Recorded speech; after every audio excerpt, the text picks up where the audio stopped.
Buenas tardes, ¿cómo andan? Hola, ¿qué tal? ¿Cómo estás, ¿Qué tal, Agustín? Mirta? ¿Cómo va? ¿Todo bien? Bien. Hola, buenas tardes. Buenas tardes. Bueno, ya estamos llegando recontra al final, ¿no? Si no me equivoco, tenemos el examen la semana que viene.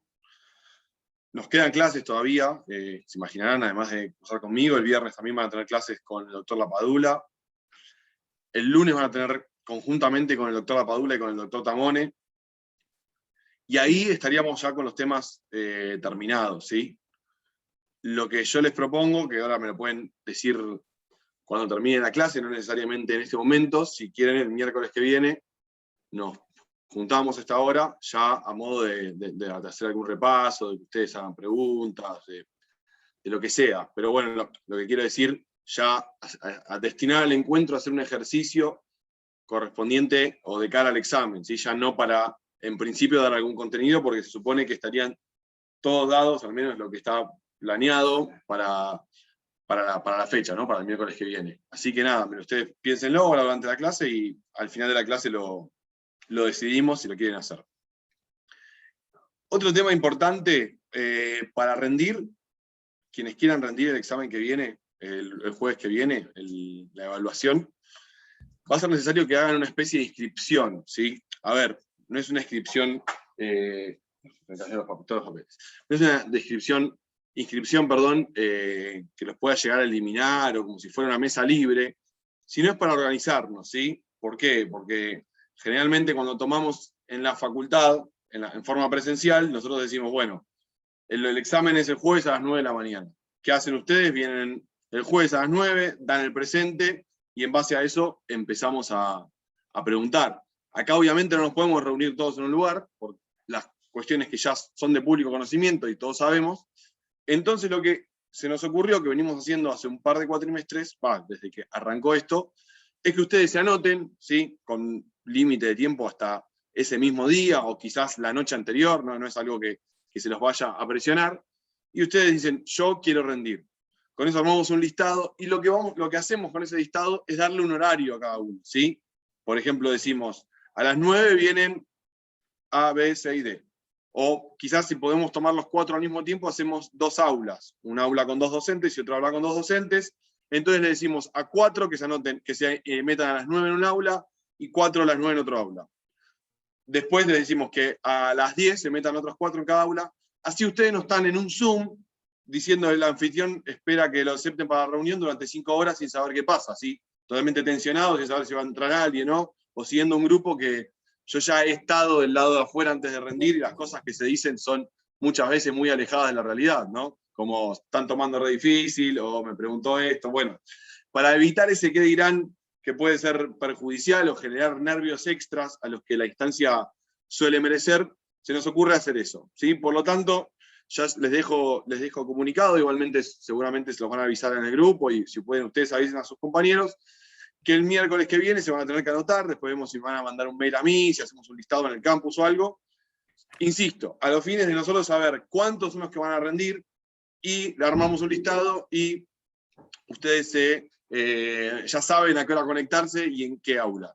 Y también por si alguien tiene algún tipo de inconveniente, porque una cuestión laboral o algo por el estilo, o que tiene que hacer algo con sus hijos, hijas o lo que sea, una preferencia de horario, también podemos llegar a considerarlo. Obviamente no va a tener en principio una consideración primordial o no va a tener ningún tipo de privilegio quien quiera rendir en un horario por una conveniencia que no esté justificada, ¿sí? Pero quien tenga alguna justificación, por ejemplo, laboral, o por ejemplo, con respecto a alguna complicación familiar, obviamente lo tenemos en cuenta y lo ponemos en algún horario específico para que sea cómodo rendir.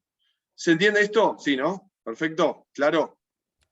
Bárbaro. Está bueno, me parece un buen sistema. Bueno, Franco, buenísimo, buenísimo. Me alegro, me alegro. La cosa es que sea lo más ameno posible, ¿sí? Yo me imagino que no es cómodo para nadie, o en principio no estamos acostumbrados a hacer esto por acá, por Zoom, pero para darle la mayor fluidez y que sea lo más accesible para quien evalúa y para quien está rindiendo, me parece que es una forma rápida y sencilla de hacerlo. Antes de empezar hoy vamos a ver cuestiones que nos quedaron sueltas, ¿sí? 2 cuestiones que nos quedaron sueltas. Por un lado, lo que habíamos hablado en la última clase con respecto a la sentencia definitiva. Yo les dejé el artículo, les dejé las imágenes del libro del código comentado de Fenoquieto, que está explicado súper bien. Lo tienen que complementar, o sea, con el Fenoquieto complementan la letra del código y con eso es suficiente. Ahora vamos a repasarlo un poco, y vamos a ver la orilla de actos procesales, que ni la vimos, nada, y vamos a ver de ahí los puntos que son más importantes, que es, bueno, básicamente el sistema de notificaciones, ¿sí? Que no hemos visto absolutamente nada, y es algo que es muy importante, porque vamos a ver que las notificaciones son las que nos hacen correr los plazos, las que hacen que nosotros nos enteremos de que algo sucede en el proceso. Puede tener muchas consecuencias, generalmente nos marca el puntapié para que nosotros tengamos, o sea, que se nos abra el plazo para cumplir esas cargas de las que tanto hablamos en el proceso. Por eso es importante entenderlas, cómo funcionan, cómo se computan, qué son, qué significan, bueno, etc. Vamos a ver todo eso, que es algo que me parece súper interesante que lo charlamos y lo debatamos. Previo a eso, como les decía, ¿hay alguna duda de lo que hayamos visto, de lo que hayan visto con otros docentes, de alguna inquietud que tengan, lo que sea? Yo no tengo muy en claro la diferencia entre litisconsorcio y procesos colectivos. Bien, perfecto, muy buena pregunta. Los procesos colectivos en general lo que tienden es a una conveniencia de por qué estoy litigando en forma colectiva. Bueno, porque quizás, si vamos a poner el ejemplo de lo que sucedió hace poco con el tema de la factura de gas, ¿sí? Había habido un aumento muy pequeño, o no tan pequeño, pero no una cosa muy significante, para todos los usuarios de gas, y se había hecho sin convocar a una asamblea para discutirlo, una cosa así, es la formalidad que estaba faltando, ¿sí? Entonces, lo que se hizo fue iniciar una acción para evitar ese aumento de gas, y lo que hace es iniciarlo un solo individuo afectado en representación de todos los usuarios de gas, ¿sí? Entonces, una persona hace ese caso testigo, ¿y qué es lo que se dice? Bueno, acá hay intereses individuales de cada una de las personas, a mí me aumentó el gas sin que se haya hecho esta consulta, y todos esos intereses son homogéneos, ¿sí? ¿Qué sería lo lógico según las reglas del proceso? Que cada uno vaya por su vía y trate de anular o de frenar este tipo de incremento. Pero ¿qué pasa? Eso haría que todas las personas, usuarios de gas, inicien un proceso, y obviamente con todo lo que ello demanda, recursos, tiempo del Estado, etc. Entonces, se habilitó esto que son las acciones colectivas, para que una sola persona, en representación de todo ese grupo, haga ese litigio, ¿sí? Entonces lo que hace es, una sola persona inicia el litigio, dice que está representando a todo ese colectivo, y si se respetan las prescripciones que fue dando la Corte, todo a partir del fallo Alavi, y lo que ha dicho la jurisprudencia, porque esto no está legislado, lo que se hace es llegar a una sentencia que tiene efectos para todos esos usuarios, ¿sí? Eso es un proceso colectivo. ¿Quién es la parte que litiga? Una sola, la que representa a todo ese grupo, que no es parte del proceso, simplemente se va a ver beneficiado por la sentencia. Esos serían los procesos colectivos. El litisconsorcio, como definición, lo entendemos como pluralidad dentro de la parte actora, la parte demandada, o pluralidad de sujetos activos y pluralidad de sujetos pasivos, ¿sí? Más de una persona integra la parte actora o la parte demandada. Más de una persona está iniciando esa acción, o más de una persona es destinataria de esa acción, ¿sí? Son partes los dos, ¿sí? Lo componen en forma múltiple ese sujeto, sea activo o sea pasivo. Nosotros habíamos diferenciado, habíamos hablado que podía ser facultativo o podía ser necesario, dependiendo ya de lo sustancial, pero volviendo a tu pregunta, ¿cuál sería la diferencia entre el litisconsorcio y el proceso colectivo? En el proceso colectivo la parte es una, que representa a un grupo homogéneo, gigante, pero que tiene intereses individuales cada uno, simplemente la representa, pero la parte es una sola. En el litisconsorcio necesariamente estamos hablando de partes múltiples, ¿sí? Más de un sujeto integrando la parte actora o la parte demandada. ¿Queda claro? No sé, Micaela, habías preguntado vos. Sí, gracias. Bien, perfecto. ¿Alguien alguna otra duda?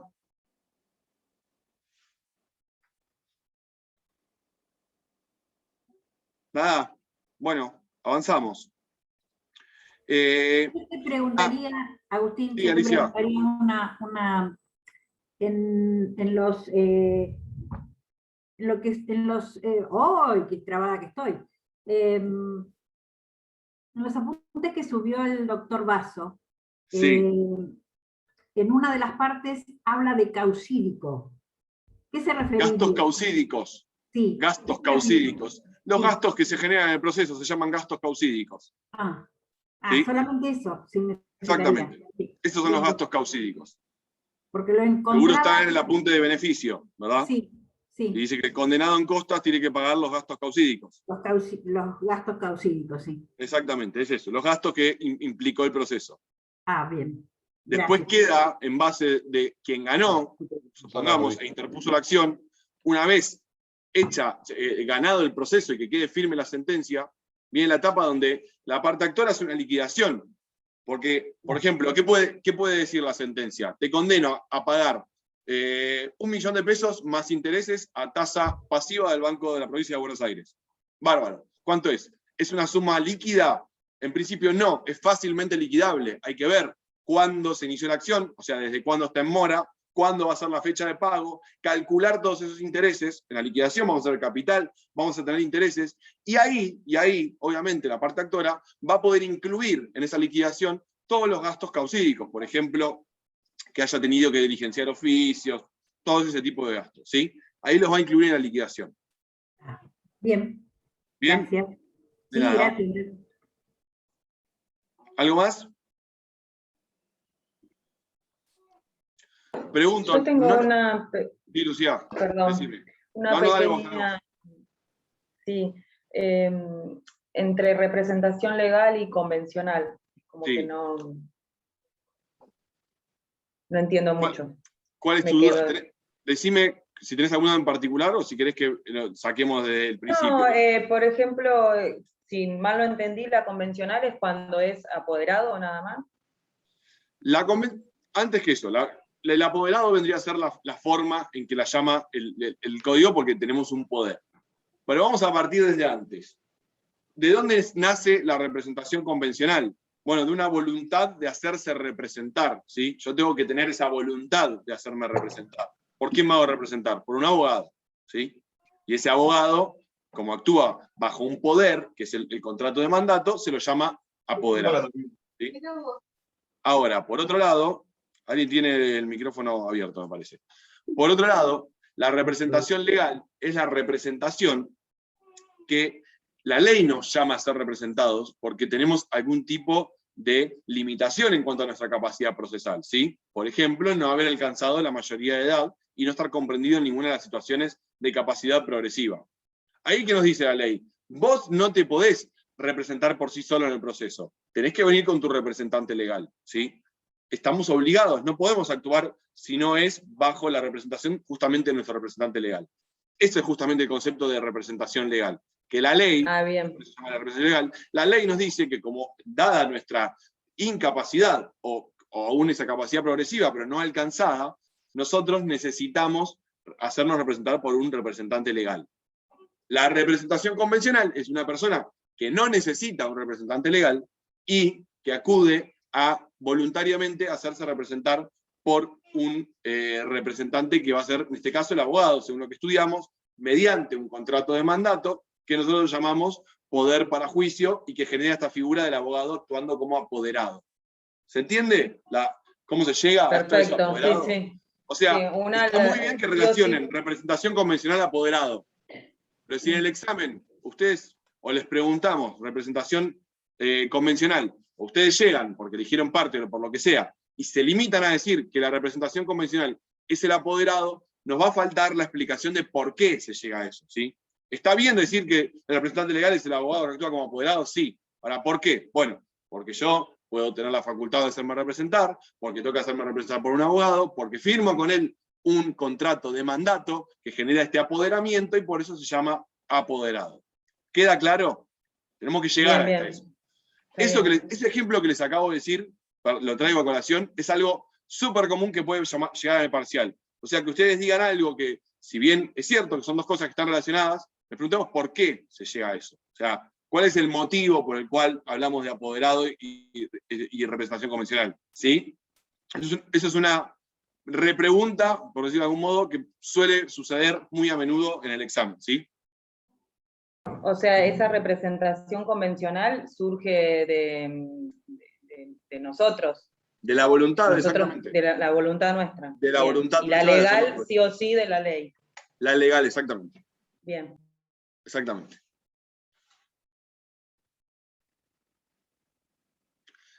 Leandro, ya no hablamos de capacidad de hecho y de derecho, ¿sí? Acordate lo que vimos en la clase de parte.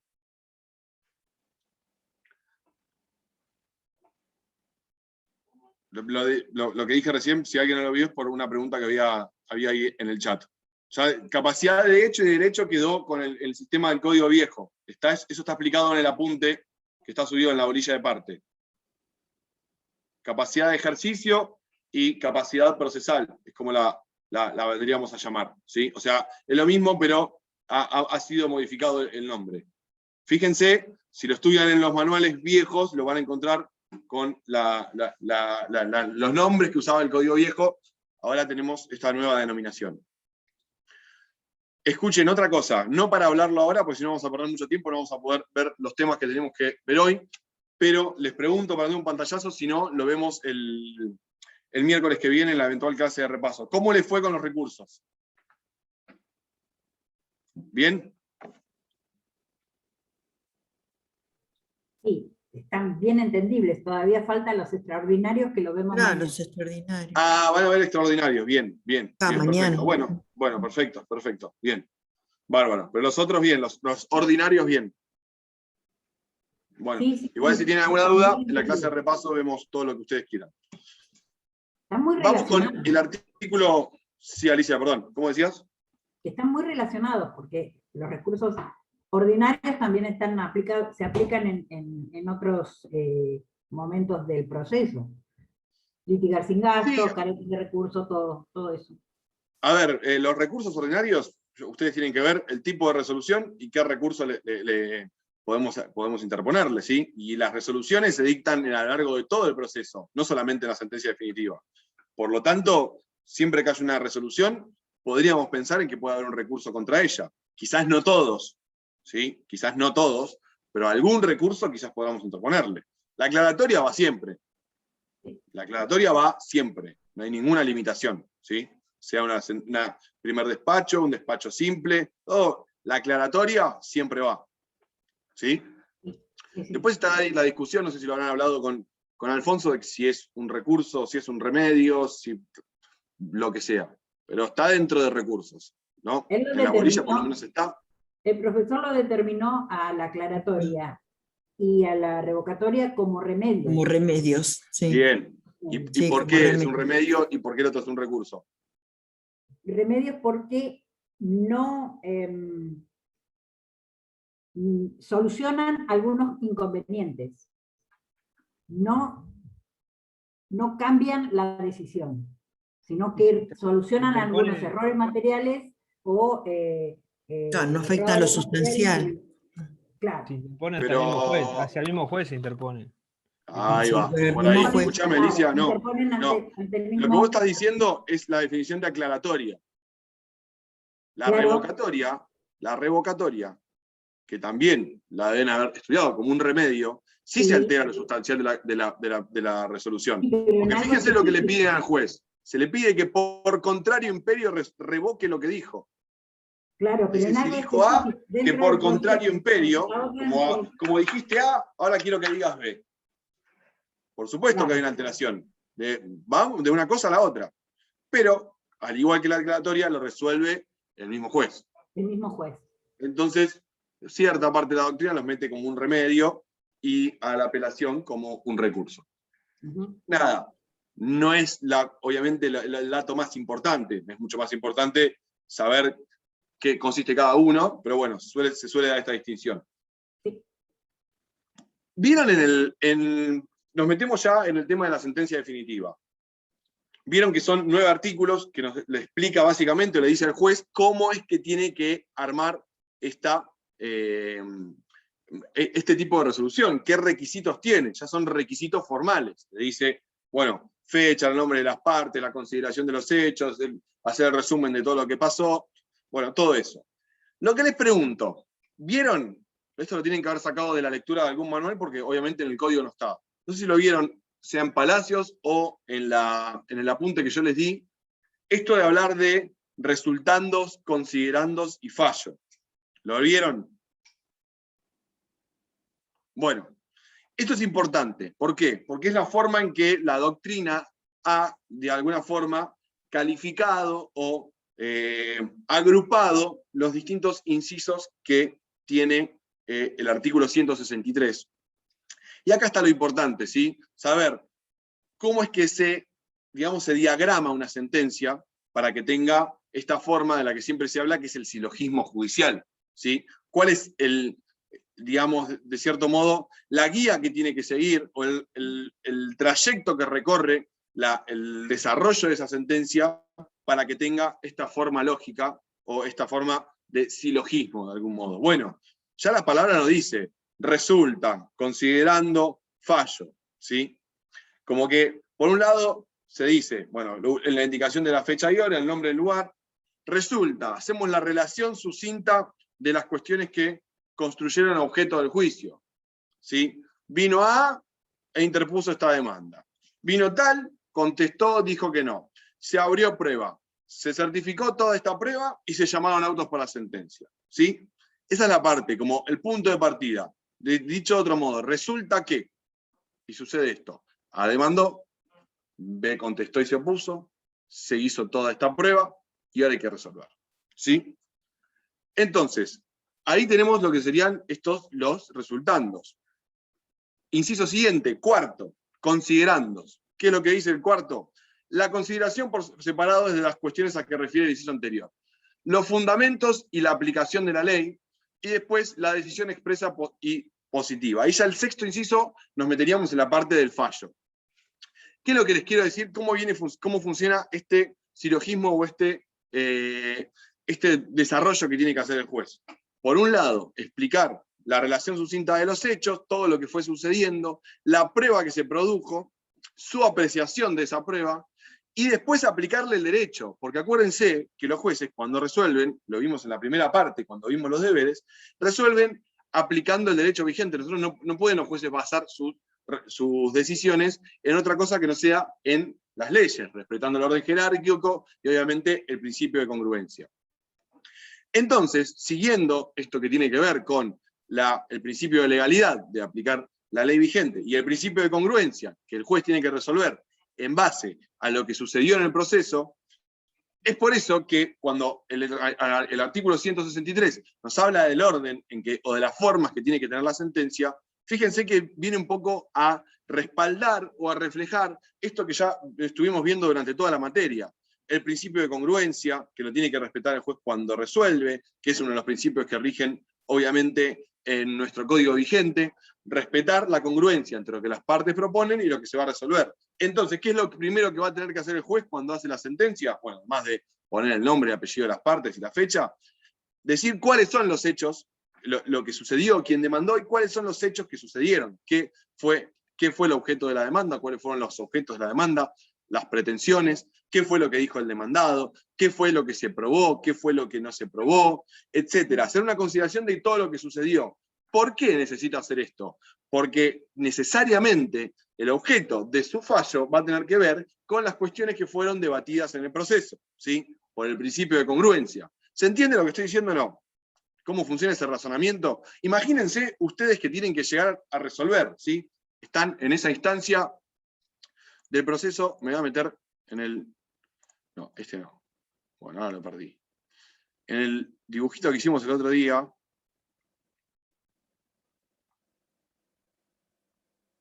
siempre que lo quiero buscar, lo pierdo. Bueno, no importa. Me refería a la línea de tiempo del proceso de conocimiento.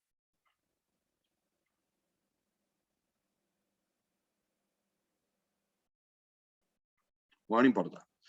Imagínense ustedes que tienen que resolver o dictar una sentencia definitiva, ¿sí? Ustedes fueron ordenadores y espectadores durante el proceso, digo, poniéndose en la mentalidad del juez, de este tercero imparcial.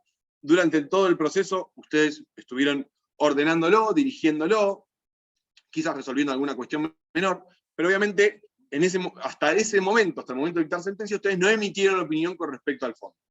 ¿Qué fue lo que sucedió? Bueno, ustedes ya lo saben. arrancó con una demanda, hubo una contestación, se trabó la litis en ese momento, quedaron, digamos, a claro cuáles eran los hechos litigiosos, se abrió el expediente a prueba, si realmente estaban dadas las circunstancias para abrir a prueba, vieron cómo se producía toda esa prueba, vinieron a declarar los testigos, la parte absolvió posiciones, llegaron informes de distintas entidades, quizás hubo un informe pericial, quizás tuvieron que ir a hacer ustedes algún reconocimiento. Se avanzó en toda esa etapa probatoria hasta que se llevaron a cabo, se produjeron, para ser necesariamente específicos, todas las pruebas que fueron ofrecidas por las partes, ¿sí?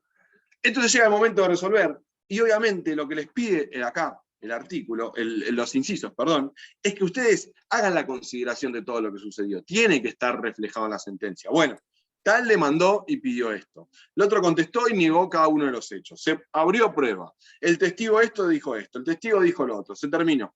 Bien. Después van a tener que hacer su valoración de esa prueba, ¿sí? También es una parte importante de la sentencia que ustedes hagan la valoración de la prueba. ¿De acuerdo a qué reglas? Pregunto.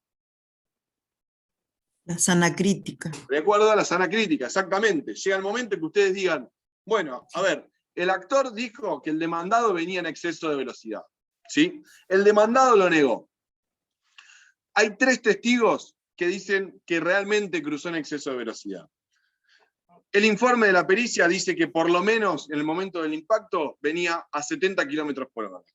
Según la normativa vigente, todo esto, imagínense que está escrito en la sentencia. Según la normativa vigente, la velocidad máxima de circulación por esa calle era de 48 km/h. Por todos esos elementos, yo considero que el demandado venía circulando en exceso de velocidad, ¿sí? Así es como tiene que funcionar el razonamiento dentro de la sentencia, ¿sí? Yo tengo que hacer una valoración de, obviamente, de las pruebas producidas y tengo que explicar por qué llego a ciertas conclusiones. Eso es parte de la fundamentación de la sentencia, ¿sí? Profe, Por ejemplo, tengo una pregunta. Sí. Tengo yo anotado en o sea, como que los considerandos, que son estas decisiones que va tomando el juez, es como la parte más importante de la sentencia, pero como que no entiendo muy bien, o sea, me imagino que es por todo esto que estamos hablando, pero como que no me llego a... Todo lo que yo dije recién son considerandos. Sí, y es por eso que es... Todo lo que yo estoy diciendo recién son considerandos. Considerando, imagínense que cada una de esas oraciones arrancan con la palabra o con la frase considerando que. Voy de vuelta, más cortito, si no me aburro. Considerando que el testigo tal dijo que venía en exceso de velocidad. Considerando que el otro testigo venía en exceso de velocidad. Considerando que la pericia dijo que impactó a por lo menos 70 km/h. ¿Se entiende? Puedo llegar a la conclusión de que tal cosa. Está bien. Ahora, una vez que ya haga todos mis considerandos, que necesariamente van a tener que seguir este orden lógico, y ahora vamos a ver en qué consiste ese orden lógico, ya pasamos al siguiente nivel, que vendría a ser el por lo tanto y el fallo. Que el fallo va a tener que... No es que la única conclusión que va a haber dentro de la sentencia es el fallo. No, yo ahí recién les dije una que está dentro de los considerandos. Considerando lo de los testigos, la pericia, digo que venía en exceso de velocidad. Pero en el fallo, yo voy a tener que hacer el conector, imagínenselo, venía considerando, por lo tanto, resuelvo. Y acá, ¿qué voy a tener que decir? Si hago lugar o no a la demanda, o a las pretensiones deducidas por la parte actora, ¿sí? Acá ya lo que tengo que cerrar es el juicio. Ya tengo que referirme al litigio propiamente dicho, ¿sí? No estoy para resolver acá si el testigo mintió o si venía en exceso de velocidad. Acá lo que tengo que decir es si hago lugar o no a la demanda. Entonces ahí pasamos al inciso 6º, ¿sí? Que nos dice la decisión expresa positiva de conformidad con las pretensiones deducidas en el juicio, calificadas según correspondiere por ley, declarando el derecho de los litigantes y condenando o absolviendo la demanda y reconvención en su caso en todo o en parte. Me tengo como juez que expedir necesariamente sobre el objeto del proceso, ¿sí? Sobre las pretensiones deducidas, si hago lugar o no a la demanda, ¿sí? Si condeno o si absuelvo. Entonces, ahí, dentro de ese silogismo, insisto, porque la resolución es eso, tiene ese orden lógico, ya consideré todos mis argumentos que yo, como juez, intento o creo que son los que son convenientes para a fundar mi decisión, considerando, por lo tanto resuelvo. Y ahí, ¿cómo tengo que resolver? Inciso 6, decisión expresa, positiva y precisa, diciendo si reconozco el derecho de los litigantes o no, si condeno o absuelvo por la demanda o por la reconvención en su caso. ¿Se entiende cómo funciona eso? O sea, lo que hicimos recién fue no leer en ningún momento, o no leer de memoria los incisos, ¿sí? Que más es que ustedes por ahí se los tienen que estudiar, pero yo les quiero explicar más o menos cómo es que funciona esto, cuál es el orden lógico que sirve. ¿Por qué necesito realmente hacer toda esta consideración? Porque si no, la resolución va a carecer de fundamentos, no va a estar fundada, ¿sí? Va a fallar en ese deber que vimos en la primera parte, que es el de fundar la sentencia, ¿sí? Necesito necesariamente hacer toda esa exposición. ¿Qué pasa si yo me olvido alguna de las pretensiones? ¿Sí? También por ejemplo, había pedido que se pronuncie sobre alguna cuestión y el juez la omite. Bueno, si bien tenemos la aclaratoria para poder pedirle al juez que se exprese sobre alguna cuestión omitida, nos puede dar lugar a la nulidad, ¿sí? Nos puede dar lugar a la nulidad. Hay que tener bien en claro. Y acá también entiendan un poco por ahí, para que vean los que son los objetos del recurso, de los recursos, porque esto está muy relacionado. Supongamos que esa resolución se dicta, ¿no? Yo me fui un poquito, pero no quiero olvidarme de este detalle. Supongamos que se dicta esa resolución, ¿sí? Vamos a ponerlo con un ejemplo. Se dicta esa resolución, el juez me condena por ir en exceso de velocidad, pero a diferencia del ejemplo que di recién, el juez basa su decisión en la declaración de un testigo cuando la pericia no concluye que iba a exceso de velocidad, cuando había otros 3 testigos que tampoco dicen que iba a exceso de velocidad, y cuando solamente un testigo dijo que le parecía que iba en exceso de velocidad, ¿sí? El juez llega a la conclusión de que yo venía en exceso de velocidad, o que el demandado venía en exceso de velocidad, y lo condena y le declara la demanda, se hace lugar a la demanda, mejor dicho, y lo condena. ¿Cómo atacamos nosotros como perjudicados esa resolución? ¿La resolución está fundada? Sí, porque ir en exceso de velocidad podría ser un agravante en esa responsabilidad, porque hay un testigo que dijo que sí, entonces la fundamentación en la ley está, ¿sí? Pero ¿cuál es el problema? Nosotros consideramos que esa fundamentación es incorrecta. Entonces, la forma de atacar esa sentencia, cuando nosotros no estamos de acuerdo con ese razonamiento, cuando el razonamiento existe, es la apelación, ¿sí? Es el recurso de apelación, donde yo le pido a la Cámara que revise esos argumentos que dio el juez, porque yo considero que no estoy de acuerdo. O otro caso, el juez nos condena por ir en exceso de velocidad, cuando la pericia, por ejemplo, dijo que iba a 50 km/h, pero en ese caso la máxima era de 60, porque venía en una avenida, por ejemplo. Ahí hay un error del juez en la aplicación de derecho. Pero el derecho está aplicado mal, pero está aplicado. Entonces, la forma de conseguir la revisión de esa resolución es mediante el recurso de apelación. ¿Está claro eso? Incorrecto, o cuando el fundamento no estamos de acuerdo o consideramos que es erróneo, la vía es la apelación. Ahora bien, otro ejemplo.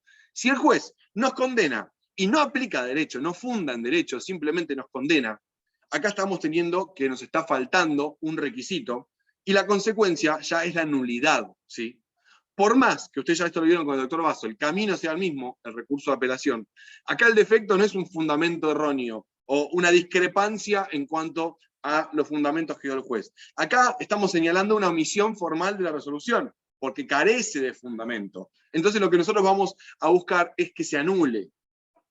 A diferencia de la apelación, que lo que estamos buscando es que se revise y se revoque, ¿sí? Se dicta una resolución distinta. Dijo A, quiero que dicte B. Acá dijo A, pero lo dijo sin fundamentos. Así que quiero que se vaya y que haya una sentencia nueva, ¿sí? Esa es la consecuencia de la nulidad. ¿Se entiende eso?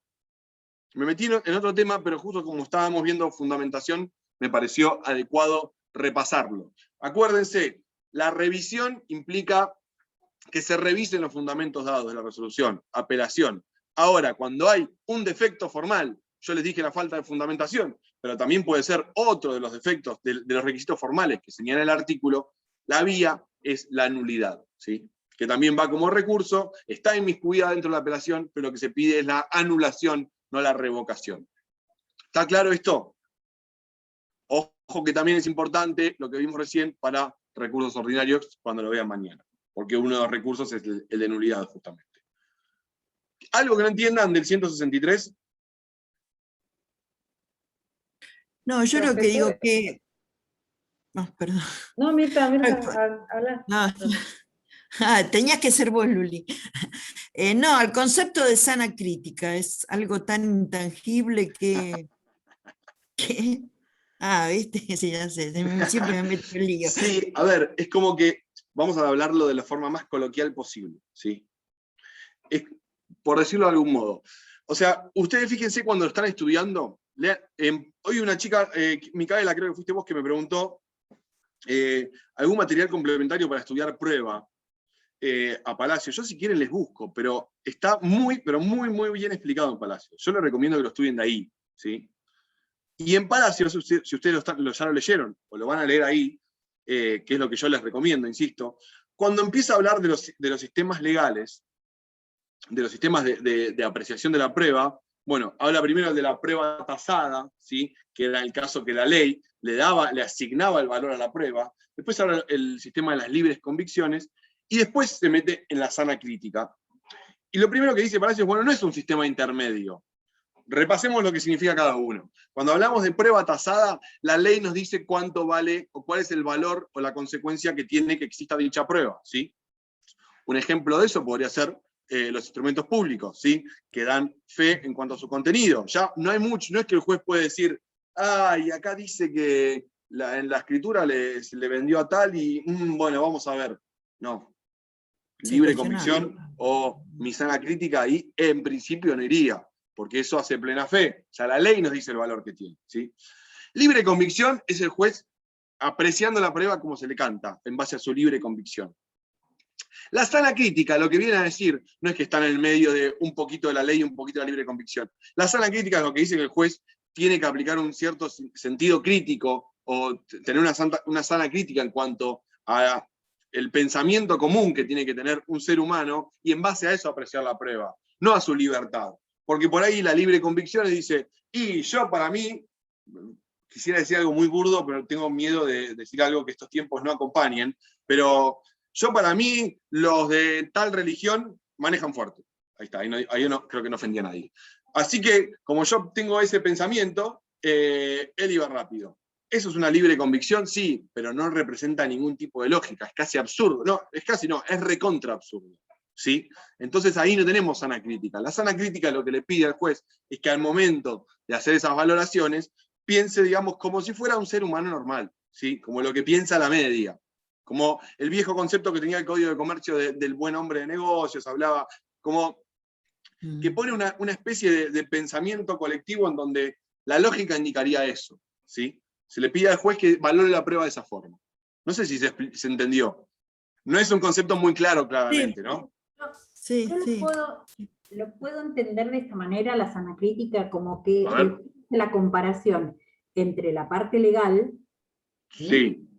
y la ética, la moral y la lógica que él tiene a través de su transcurso de tiempo de trabajo. Por supuesto, y de tiempo vivido, ¿sí? De tiempo Acuérdense vivido, exactamente. todo lo que vimos en la primera parte Toda una para que recopilación. alguien llegue a ser juez, toda la experiencia que se le pedía y cómo se le pedía que actúe, todas las incompatibilidades que tenía. Hemos hablado hasta el hartazgo de eso, también raro que era el decoro y la delicadeza. Bueno, imagínense todo eso aplicado al juez al momento de resolver, ¿sí? Y que tenga que hacerlo en base a su sana crítica, ¿sí? Perfecto. Ahora, ¿falla la sana crítica? Obvio. Vemos resoluciones recontra absurdas, ¿sí? Recontra absurdas. Hace poco hubo una acá de Mar del Plata, de la Justicia Federal, pero que se mataba por absurda, y después veías la red social de quien resolvió y era más absurdo todavía. Pero bueno, para eso también existe la instancia para poder revocar, ¿no? Sí, sí. Que fue lo que sucedió. ¿Lo del lo que aborto estamos te esperando. referís? No, yo no dije eso, Mirta, eso lo dijiste vos. No, bueno, Eso lo dijiste vos. Yo no, dije nada. porque fue conocida. Terrible. Me hago cargo. Pero bueno. Bueno, ¿qué otra duda? Lucía, vos tenías una duda. Sí, más que duda era como para cerrar. Entonces, el inciso 3 y 4 tiene que ver en realidad con las dos etapas, la introductoria y la probatoria, más que nada, ¿no? Lo que Claro.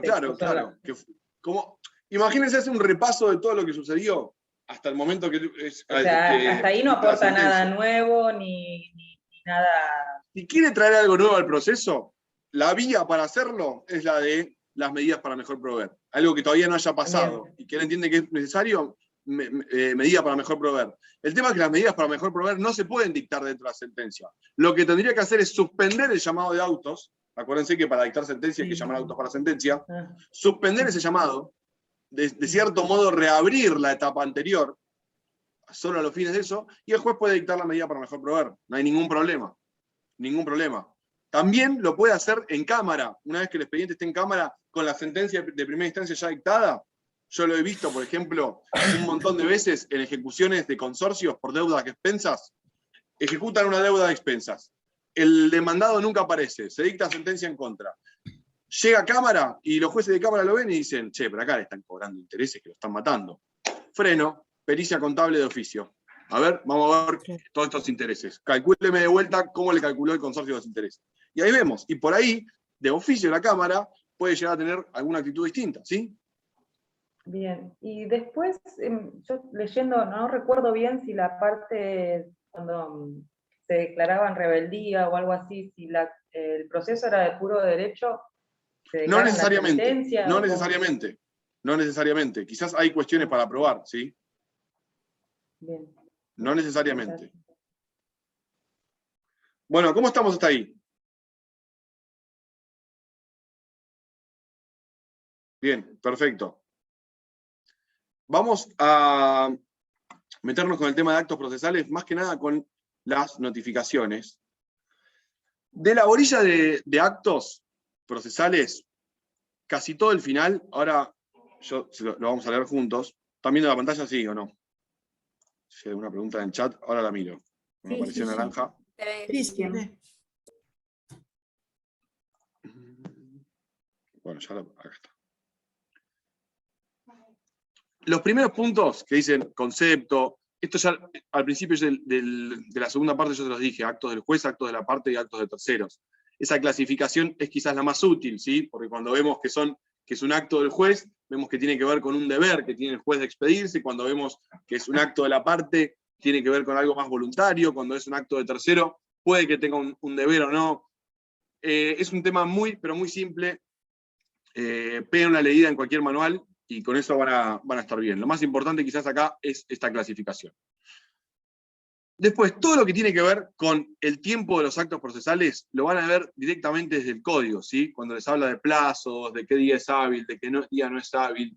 Eso es algo también muy simple, que no requiere también mucha explicación, ni dedicarle mucho tiempo, lo leen directamente del código. Importante que vean acá lo que es la clasificación también del tiempo de los actos procesales, específicamente de los plazos, que tiene que ver justamente quizás de dónde surgen. Hablamos de plazos legales cuando la misma ley nos impone un plazo, por ejemplo, el plazo para contestar la demanda. Hablamos de plazos convencionales cuando las partes convienen algún tipo de plazo, por ejemplo, un plazo para un contrato de alquiler, o un plazo para la entrega de una cosa, para el cumplimiento de cualquier obligación. Y hablamos de un plazo judicial cuando es el juez quien le dice, tenés tantos días para hacer esto, ¿sí? Eso es lo único que me interesa acá, que por ahí ahonden un poquito. Después, todos estos temas los van a ver ahí en el... ¿Cómo, Alicia, perdón? Una pregunta. Sobre Sí. los plazos judiciales, ¿entrarían los de gracia que da el juez? No, el plazo de gracia surge de la ley, ¿sí? Claro, que nosotros tenemos unos días más, porque como los tribunales cierran a las 2, el plazo de gracia surge, el horario de tribunales es de 8 a 2, ¿sí? Sí. Yo tenía hasta el día viernes a las 2 para presentar un escrito, pero Sí, yo sí. por ahí tenía ganas de presentarlo a las 4, y a las 2 me cierra tribunales. Bueno, tenés las primeras 4 horas Las primeras del 4 día horas. siguiente como plazo de gracia. Eso también surge de la ley, ¿sí? Y cuando lo da el juez, en algún Igual caso- hay plazo. El plazo de gracia es que cualquier plazo que sea de cualquier índole, que tenga que cumplirse dentro de un tribunal, mejor dicho, no de cualquier índole, siempre que tenga que cumplirse en un tribunal, venza determinado día, nosotros tenemos 4 días más, inclusive los que da el juez. Pero la razón de ser de esto es el horario tribunalicio. También es algo que está en extinción porque a partir de la digitalización nosotros podemos presentar escritos en cualquier momento del día, ¿sí? Ahora vamos a hablar de presentaciones electrónicas, obviamente, y de presentaciones en general, pero la razón de ser tiene que ver con eso, ¿sí? Con el horario de tribunales. Ah, bien, perfecto. Después, actos de documentación. El expediente, el concepto, formación, préstamo. Bueno, expediente electrónico vamos a hablar un poco. Procedimiento de reconstrucción, cuadernos de prueba. Son cosas que de a poco, yo no me voy a meter porque de a poco, yo no sé si van a desaparecer del todo, algunas cosas van a seguir existiendo, como los cuadernos de prueba, por ejemplo, o quizás algún tipo de préstamo, que lo veo muy difícil, pero como mínimo se va a modificar, y se usa cada vez menos su concepción tradicional, ¿sí? Entonces, no vamos a perder tiempo en eso, prefiero que entendamos bien cómo funciona el sistema de notificaciones, qué son las notificaciones electrónicas, o qué es la firma digital, por ejemplo, que meternos en cosas por ahí quizás son un poco antiguas, porque entre la digitalización, el curso que venía teniendo, y la pandemia, hemos visto un cambio rotundo en todas las formalidades de procedimiento. Sí nos vamos a meter, entonces, ahora en un poco lo que son los escritos, ¿sí? Las presentaciones, que está acá en el punto 2, perdón. Importantísimo esto de la firma escrita y firma digital, que ahora lo vamos a ver. Las copias, obviamente, ya es algo que totalmente perdió sentido. Audiencias ya vimos la primera parte, y sí nos vamos a meter en la notificación. Sin ánimo de perder más tiempo, artículo 118, vamos a meternos ahí un poquito.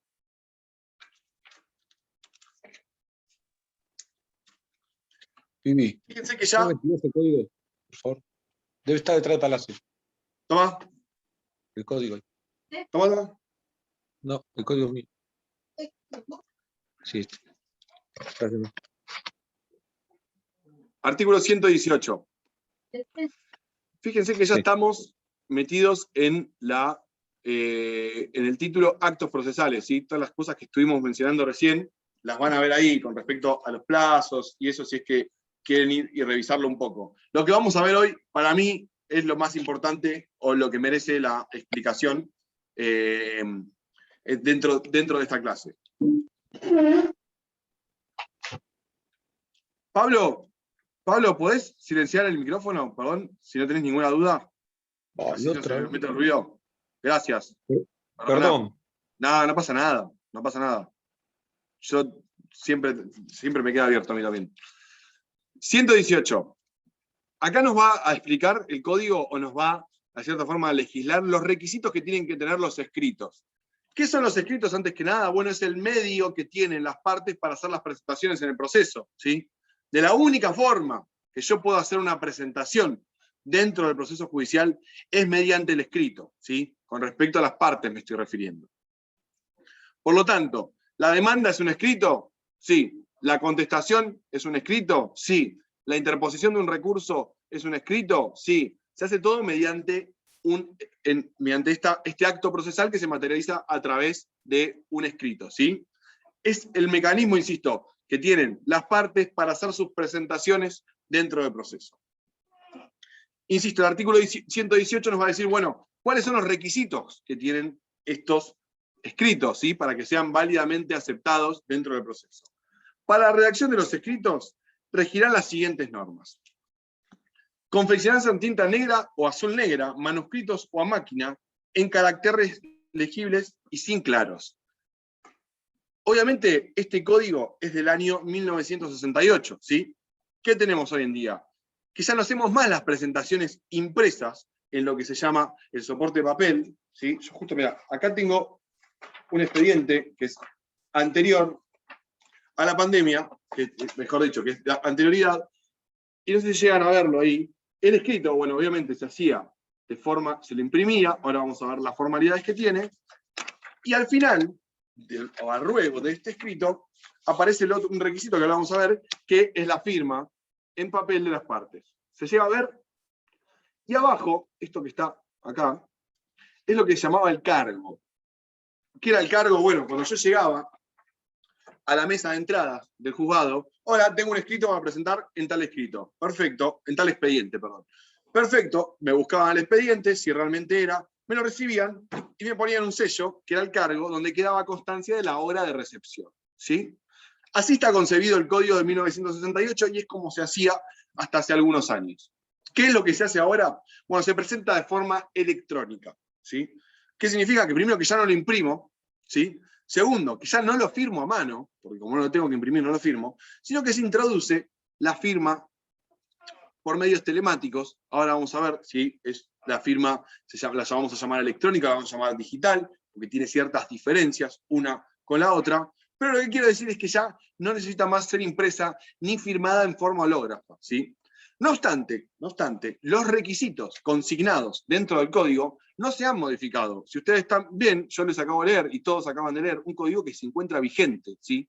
¿Por qué? Porque estas introducciones se hicieron mediante acordadas que dictó la Suprema Corte de Justicia de la provincia de Buenos Aires. Si ustedes hacen memoria, en la primera parte, específicamente en la bolilla 3, cuando la vieron con el doctor Basso, vieron que entre las facultades que tiene la Suprema Corte de Justicia es dictar acordadas, resoluciones y reglamentos para regular su propio ejercicio, ¿sí? Entonces, si decimos que la Corte es el tribunal máximo que rige para toda la provincia y que regula, de cierto modo, cómo van a funcionar los tribunales inferiores, vemos que tiene esta posibilidad de dictar acordadas que de cierto modo nos complementa la letra de la ley. Porque, insisto, el artículo no fue modificado, nos sigue diciendo que tiene que estar hecho a mano. ¿Qué pasa? Vino después la Corte, dictó esta acordada donde implementa el sistema de presentaciones electrónicas y a partir de ahí ya tenemos todos los requisitos para poder formular estas presentaciones.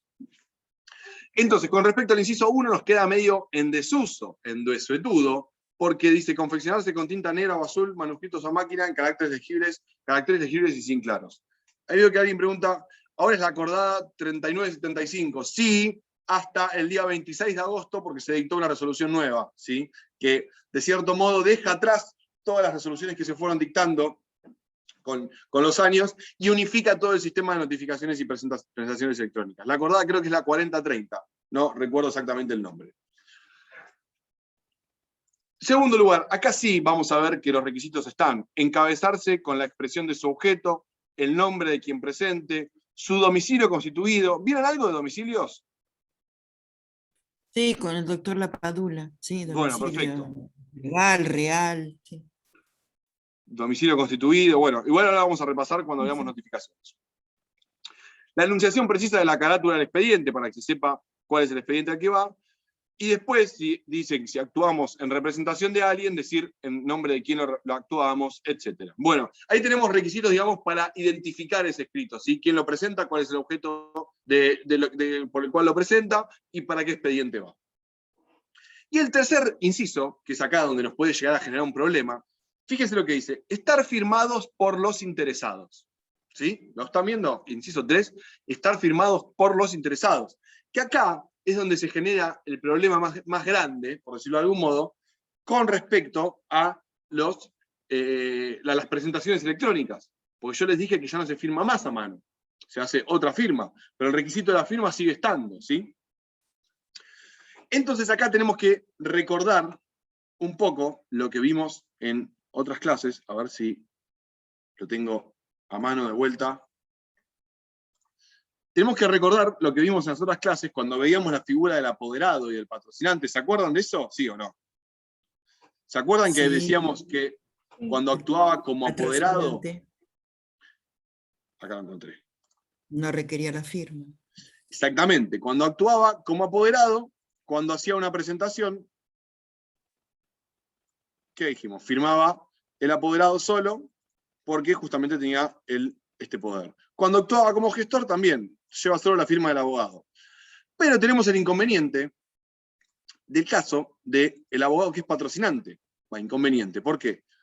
Porque decimos, manda el artículo 118, que los escritos tienen que estar firmados por los interesados. Nosotros necesitamos, cuando es patrocinante, la firma del abogado y del cliente.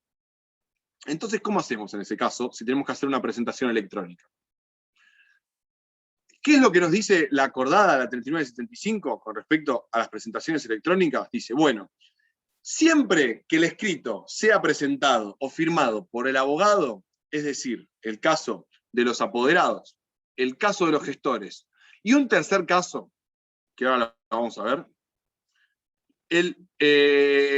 la presentación tiene que hacerse en forma obligada por medios telemáticos, ¿sí? Ya queda afuera la posibilidad de presentar en soporte papel. Ese es uno de los casos. Ahora, ¿qué pasa si es patrocinante? ¿Sí? ¿Qué pasa si no estoy actuando como apoderado, no soy gestor y tengo que realizar una presentación? Hasta la pandemia se exceptuaba del sistema de presentaciones electrónicas al caso del patrocinante y se le permitía que siga efectuando las presentaciones en soporte papel. Y además se le imponía la carga al abogado de que digitalice ese escrito. ¿Por qué necesitaba que lo digitalice? Para que después quede agregado en el expediente electrónico. Porque en todo el tiempo de transición anterior nosotros teníamos el expediente papel, pero todo lo que pasaba al mismo tiempo se cargaba en forma electrónica. ¿Sí? La idea era avanzar de a poco a llegar a un expediente 100% digital, que no haya más necesidad de imprimirlo y de llevar todo en soporte papel, como se hacía hasta el momento. ¿Qué pasa? Llegó la pandemia, llegó la imposibilidad de circular. Obviamente, ¿se acuerdan cuando explotó todo? La idea de que venga un cliente al estudio, de que los dos toquen un mismo papel y que se lleve a un tribunal, que agarre ese papel, que lo meta en otro papel y que se manosee todo, era algo inconcebible, ¿sí? Entonces, obviamente, lo primero que sucedió es que la actividad tribunalicia se suspendió, se fue reanudando de forma paulatina. Primero se reanudó para que los jueces dicten resoluciones y después se habilitaron que se hagan las presentaciones. ¿Y qué fue lo que se dijo? Bueno, si es apoderado, sigue obviamente haciendo presentaciones electrónicas, no hay ningún problema. Para los patrocinantes, lo que se instauró es un sistema donde el escrito lo firmaba el patrocinante, lo firma el patrocinante, se escanea ese escrito con la firma y se lo presenta como se lo agrega a una presentación que hace el abogado, ¿sí? ¿Y qué es lo que se dice? Bueno, vos, abogado, vas a desarrollarte como un depositario judicial. Te lo tenés en tu poder, ese escrito, que yo vi que lo sacaste una foto y está firmado por tu cliente, y si yo te lo llevo a pedir, me lo traes en forma física, si no te lo quedás vos, ¿sí? Ese es el sistema que está vigente hoy en día, y que queda solamente para el caso del patrocinante. Ahora, siempre que sea patrocinante, voy a necesitar la firma de mi cliente para realizar una presentación. La respuesta es negativa. ¿Por qué? Porque después se avanzó en si no me equivoco, está en la ley 5177, con la posibilidad de que los abogados firmen sin necesidad de la firma de su cliente lo que se llaman escritos de mero trámite, ¿sí? Escritos, imagínense que tenemos resoluciones de mero trámite, ¿sí? Las providencias simples. Bueno, los escritos generalmente que motivan esas providencias simples son también escritos de mero trámite. Entonces, como no tienden a generar una diferencia o algún tipo de cambio en lo que es el transcurso del proceso, se habilita a que los abogados hagan esas presentaciones sin la firma de su cliente. Entonces tenemos un nuevo supuesto acá, donde el abogado va a hacer una presentación electrónica por más que no sea apoderado, ¿sí? Repasamos. Si es apoderado, como tiene poder y no necesita la firma de su cliente, hace la presentación electrónica. Ahora vamos a ver cómo se hace la presentación electrónica. Si es gestor, como está actuando asimilado a un apoderado, va a hacer todas las presentaciones en forma electrónica. Ahora, si es patrocinante y el objeto de su escrito no es nada más que un escrito de mero trámite, no necesita la firma de su cliente y puede realizarlo en forma electrónica. ¿Se entiende cuáles son los supuestos entonces? Si soy apoderado, no necesito la firma del cliente, presentación electrónica. Soy gestor, no necesito la firma del cliente, presentación electrónica. Soy patrocinante, pero es un escrito de mero trámite, presentación electrónica, ¿sí? Solamente quedan los escritos que no sean de mero trámite y que necesiten la firma del cliente, que se habilita a hacerlo en soporte papel, pero desde la pandemia ya no vamos más y lo presentamos en el juzgado, sino que lo hacemos firmar en el estudio, lo escaneamos con la firma de la parte y lo presentamos en forma electrónica al juez para que lo agregue al expediente. ¿Queda claro esto? ¿Cuáles son los supuestos? Y ahora vamos a ver específicamente por qué funciona así. Pero díganme si lo entendieron. Sí, se entendió. Una pregunta, en el caso de que el cliente no esté no esté presente, no esté en el país, por ejemplo. ¿Quién le responde? ¿Qué hacemos en ese caso? ¿Es una urgencia? Sí, con los que Entonces, ¿qué tenemos que hacer? se presenta el patrocinante, y después tiene un tiempo para presentar la firma del cliente.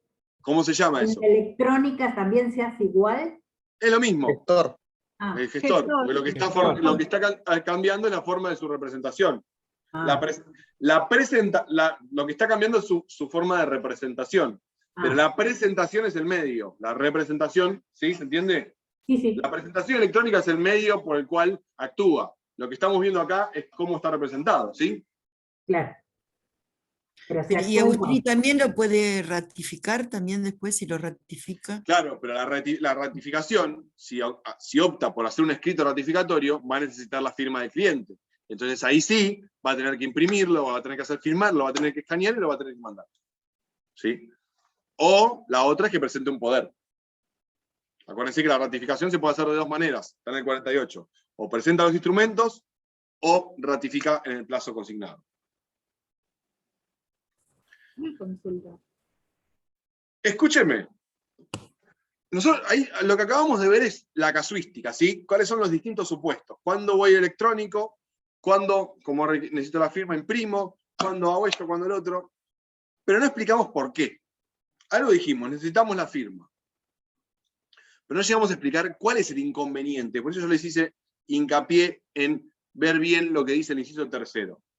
Sigue estando vigente como requisito para los escritos la firma de los interesados. Yo les dije que las presentaciones electrónicas ahora se hacen a través del sistema digital, pero la firma sigue estando requerido.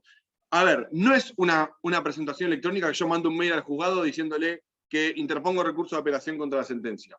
¿Sí? Eso no es un escrito, eso no es una presentación. ¿Sí? Por más que yo me haya comunicado con el juez, le mande mis saludos cordiales, le diga lo triste que estoy por el resultado de la sentencia, lo vulneradas que considero todas mis garantías y mis derechos constitucionales, y la denuncia que le voy a hacer en el Consejo de la Magistratura, no puedo expresarme a través de un correo electrónico. ¿Por qué? Porque las formas obviamente están para cumplirse, y yo necesito hacerlo a través de una presentación judicial. La presentación tiene distintos requisitos, como ya lo vimos, y uno de ellos es estar firmado por los interesados. ¿Estamos bien? La acordada que regula las presentaciones electrónicas dice que ahora, en vez de ir a la mesa de entradas, lo hacemos a través del portal de notificaciones y presentaciones electrónicas. El nombre está facilísimo, ¿sí? Portal de notificaciones y presentaciones electrónicas. Más fácil imposible.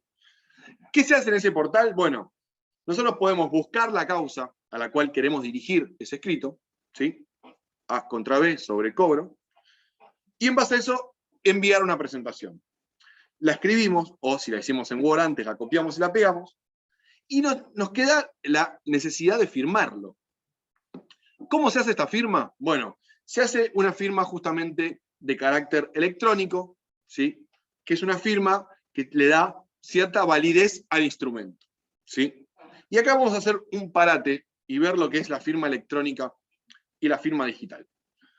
Primero que nada, cuando hablamos de firma electrónica, vamos a hablar de género, y cuando hablamos de firma digital, vamos a hablar de especie dentro del sistema de firma electrónica. Vamos a llamar firma electrónica a cualquier tipo de consentimiento que nosotros demos por medios telemáticos, ¿sí? Acepto los términos y condiciones, saco plata de un cajero, suscribo un préstamo a través del home banking, hago una firma digital, ¿sí? Todos esos medios que yo acabo de nombrar son distintos medios de firma electrónica.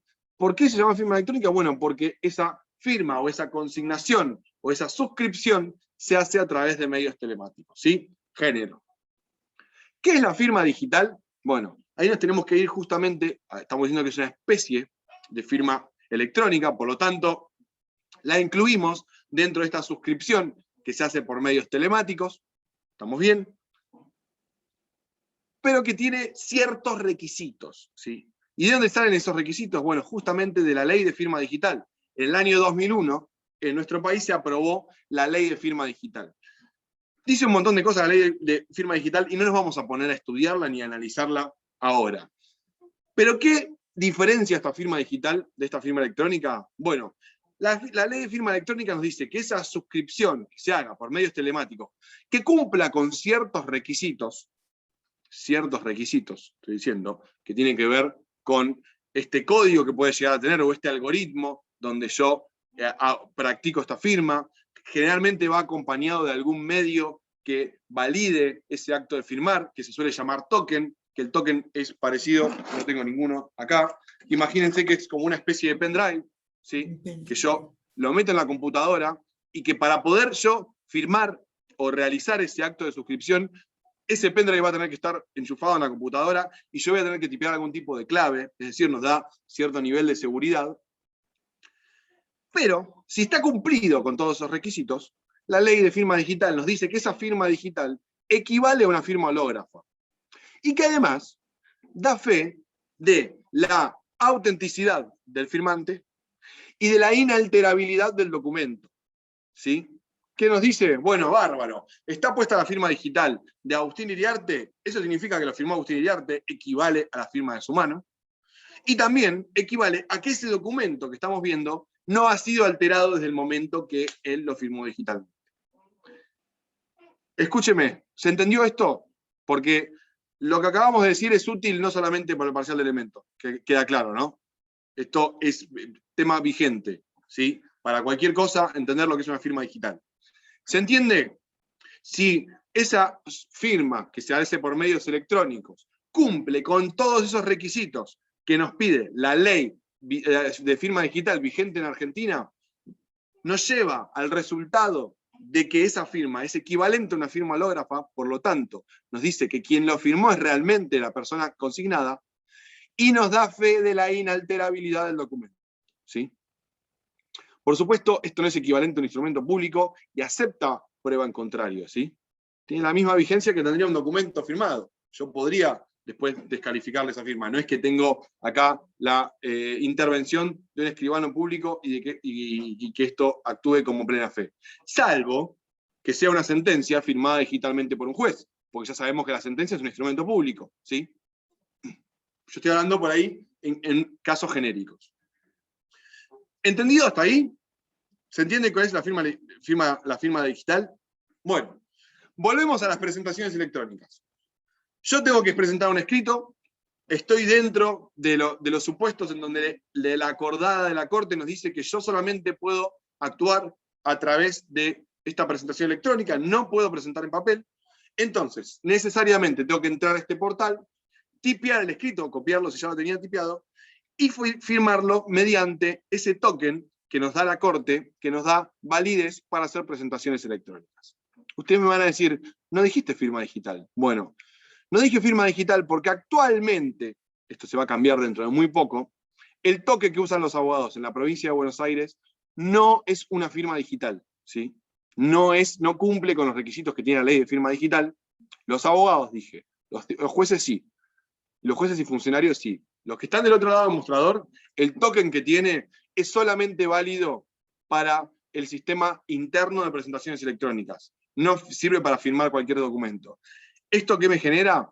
Que esas consecuencias que yo tengo de inalterabilidad del documento y de la identidad de la persona firmante, solo es válido dentro del ámbito del sistema de presentaciones electrónicas. ¿Sí? Eso es un detallecito para que se entienda, pero más o menos mejor dicho, para no decirles algo que no es cierto, pero para que se entienda, vuelvo. Hago la presentación en la computadora, bueno, la quiero mandar al expediente. Pongo el token en la computadora, si no tenía puesto, tipeo mi clave, firmar y presentar. Es justamente la opción que nos pone.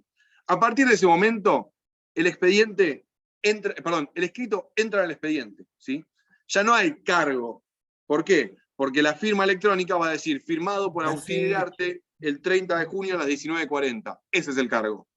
¿Sí? Y ahí, en ese momento, queda presentado al expediente. ¿Se entendió? ¿Esa firma digital es solo para los abogados o para las No. partes puede servir? Muy bien tu pregunta, Lucía, es lo que voy a decir ahora. ¿Qué pasa si por qué queda excluido justamente a los patrocinantes? Porque obviamente no tienen certificado digital. Las personas que no están matriculadas, salvo alguna excepción, que ahora lo vamos a ver, que está contemplado, no tienen certificado para hacer presentaciones electrónicas. Entonces, si yo le pidiera al patrocinante que es escrito por manda del artículo 118, inciso 3, tiene que estar firmado por los interesados, si yo le dijera, bueno, eso tiene que estar firmado por el abogado y por la parte, haceme la presentación electrónica. La parte no tiene token, no tiene firma electrónica ni firma digital. Entonces le dejaría una imposibilidad de hacer la presentación. Por eso, ahí es donde radica la fundamentación de que el patrocinante, para escritos que no sean de mero trámite, está excluido de realizar la presentación. ¿Se entiende? A menos que, la excepción de la excepción, nuestro representado, por otro motivo, sí tenga una firma digital. ¿Sí? Por otro motivo. Por ejemplo, mi mamá trabaja en un hospital, trabaja en la parte de los empleados, perdón, de recursos humanos, que es un poco más técnico, y tiene que firmar los recibos de sueldo. Y tiene tramitado la firma digital. ¿Sí? Tiene firma digital ella. Entonces, en ese caso, si mi mamá tuviera que hacer una presentación dentro del proceso, sí podría insertar su firma digital conjuntamente con el abogado y hacer una presentación electrónica. ¿Sí? Esa es la excepción de la excepción. Pero en principio, por una cuestión lógica, de que el común de los individuos no tiene certificado de firma digital, queda excluido el abogado actuando conjuntamente con su parte, es decir, el patrocinante, de realizar este tipo de presentaciones. ¿Está claro? Profe, y una pregunta. Digamos, en formato papel. ¿Cómo, perdón? Perdona. No, que en ese caso, en el caso del patrocinante, lo presentaría en formato papel. Exactamente. ¿Qué es lo que decía cuando se sacó este reglamento? ¿Qué es lo que se dijo? Bueno, en ese caso, vos estás exceptuado, haces la presentación como antes en papel, lo firma cada uno a mano, vas a la mesa de entrada del juzgado y lo llevas. Llegó la pandemia y obviamente se cortó toda esa circulación por las razones que todos conocemos, y cuando se reanudó la posibilidad de hacer presentaciones para los patrocinantes, lo que se dijo, bueno, lo imprimís, lo firma cada uno, y el abogado solo escanea ese documento firmado a mano, en forma hológrafa, y lo metés en el expediente en forma electrónica. ¿Sí? Bien, gracias. Y queda el abogado como depositario de ese escrito, y si el juez se lo requiere en cualquier momento, se lo tiene que llevar. Básicamente, eso es el sistema que está vigente. El empleado, Sí. el empleado público del Ministerio de Justicia que tiene token, ¿es una excepción de las excepciones también? Si por ejemplo, un funcionario judicial, decís vos. No. Sí, un funcionario. Cualquier sujeto que tenga esta posibilidad de firmar, queda excluido de la excepción. Ahí está la excepción de la excepción. ¿Sí? Claro, sí. El servicio penitenciario tienen el token para el registro interno, por ejemplo. Bueno, perfecto. Si ese certificado cumple con los requisitos, porque por eso es un certificado que solo funciona para el registro interno de ellos, ¿sí? En ese caso no tiene validez. Ojo. ¿Sí? Tiene que cumplir con la firma digital. Claro. Porque si no, es la única que equivale a la firma hológrafa. Bien. ¿Sí? Eso sí daría fe de la autoría de la persona. Y de la inalterabilidad del documento. Esas son las dos consecuencias. Bien. Eso me costaba entender mucho, la digital y la... Bien. Es raro, es raro. Sí. Les puedo dejar un artículo si quieren, pero no les quiero ahondar. Igual, insisto, tema importantísimo, no para el parcial de elementos, sino para la carrera y para los tiempos que corren, ¿sí? Entender lo que es una firma digital. Vea, eso es una apreciación totalmente personal, que nadie me la pidió, pero que lo considero así. ¿Alguna otra duda? Sí, profe, yo tengo una duda, no entendí muy bien por qué el patrocinante no puede tener la firma digital. A ver, es una suposición. Estoy seguro de que de todos los presentes, si alguien tiene una firma digital, estamos hablando de la minoría casi ínfima. ¿Alguien tiene firma digital acá? No. Bueno, lo traspolamos a la población entera. Casi nadie tiene firma digital. Bueno, ahí Pablo tiene firma digital. Perfecto. Uno, entre 37 personas, ¿sí? Si lo llevamos a toda la población de sujetos posibles que pueden estar en juicio, nos vamos a encontrar con un porcentaje así de ínfimo. Entonces, por eso es que queda exceptuado. Bueno, él la tiene solo para el Ministerio de Seguridad, por lo tanto tampoco le serviría si tuviera que estar en juicio, ¿sí? No sé si se entiende, Joaquín, el inconveniente que te lleva la necesidad de firmar el escrito y la obligatoriedad de presentar en forma electrónica. Y la solución a la que se llevó, ¿no? El problema no es que el patrocinante no tenga la firma, sino que el cliente no tiene la firma. El abogado la tiene sí o sí. Te matriculás, te dan el token. ¿Sí? Listo, perfecto. Pensé que el abogado no tenía la... No. Perdón si no fui lo suficientemente claro. Partimos de la base de que cualquier abogado con la matrícula vigente tiene token. ¿Sí? Partimos de esa base. El abogado la tiene. El que no la tiene es la parte. Perfecto. Gracias, profe. Eso era. No, de nada. Profe, yo tengo una pregunta. Sí. Con respecto a la notificación de la demanda a la parte, o sea, el Sí. sujeto activo, eso va en papel. Sujeto pasivo. El activo es el que sujeto demanda. pasivo, perdón. Sí. Sí. Va en papel, ¿no? Si quieren, nos metemos O ya sea, en se ese tema. notifica porque al abogado vieron. y se En principio sí, pasa que la Corte sacó hace poco, que no está en el programa esto, un registro de domicilios electrónicos para en distintas entidades, y si una de las partes demandadas es una de esas entidades, ya no se le manda en papel, sino que se le manda la demanda en forma electrónica. Pero en principio, la notificación de la demanda se hace en cédula en soporte papel. ¿Sí? Nos quedan algunos minutos. ¿Cómo están? ¿Bien? No es viernes hoy, porque tenemos que ver notificaciones. ¿Sí? ¿Se la bancan un rato más o no? Yo para no verlo el miércoles que viene, un día antes del parcial. Si no, lo dejamos. Ahora. Bien. Sí. Perfecto.